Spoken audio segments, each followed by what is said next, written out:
Yeah, look, the bid's got in from Arsenal to West Ham United. The bid has been rejected. We understand that that bid was worth £80 million plus add-ons. That would represent a club record fee for Arsenal. Let's not forget that, because their record signing is still Nicolas Pepe from back in 2019 when they paid £72 million to Lille for Pepe. It's been rejected. It's no surprise it's been rejected. We were reporting from the outset that even though Arsenal were really interested and West Ham's valuation was well over £100 million, we knew that there was a gap in that valuation. Very, rare that a first bid from a club is immediately accepted by a selling club.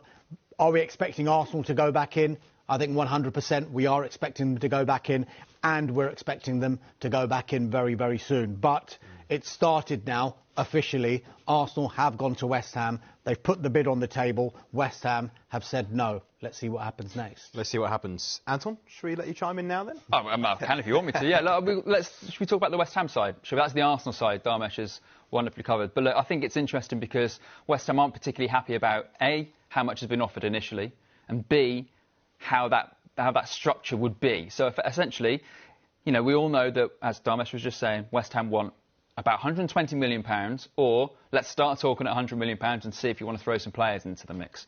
Well, this bid was short of that.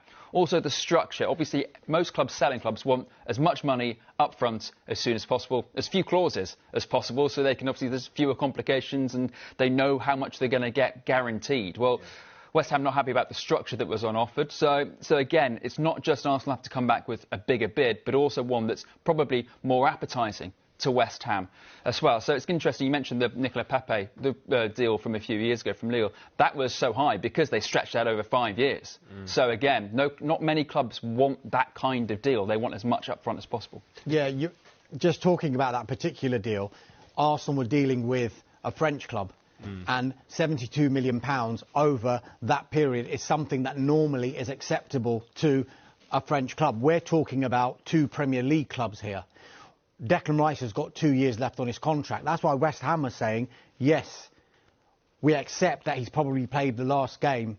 He is going to play for West Ham United, but that doesn't mean we're going to negotiate on the valuation that we feel he's worth. Arsenal will, of course, have their valuation, but you've also got to remember sometimes prices are dictated to other clubs because of the worth to their current club. So how much is Declan Rice actually worth to his current club? They've always made that clear, haven't they? They have. So why have they come in with 80? What's the play, do you think? Well, because there's that gap in valuation, Arsenal will start at that point.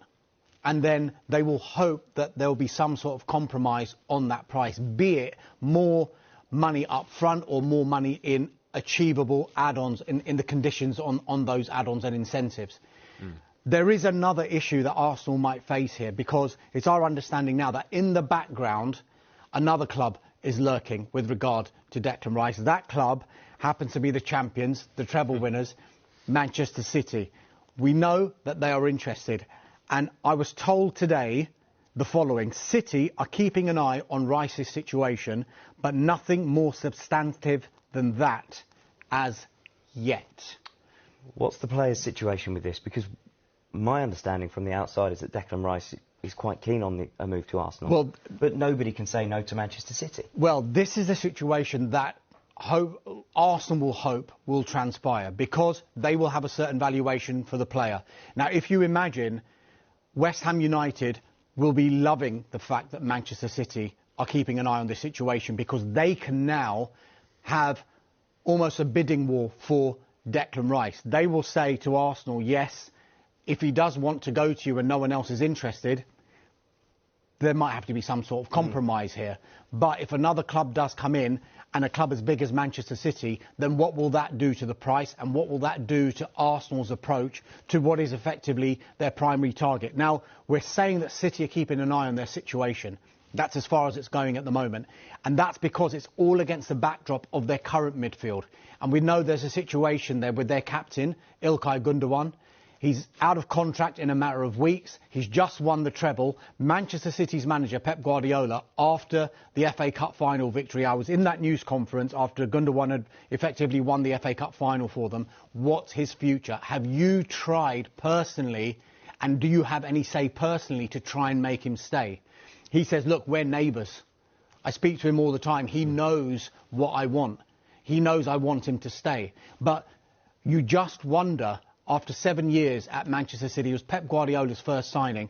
He's just done the treble as captain. Is it going to get better for İlkay Gundogan at Manchester City? And has he arrived at that stage of his career where he thinks maybe a new challenge, maybe be it at Arsenal, because Arsenal are interested, or maybe abroad again, and maybe try out La Liga potentially, and other countries who can afford big money and maybe bigger contracts for a player that is in his 30s. So I just think Manchester City are keeping an eye on Rice's situation, but know that there's a situation going on currently at their club with their captain. Okay.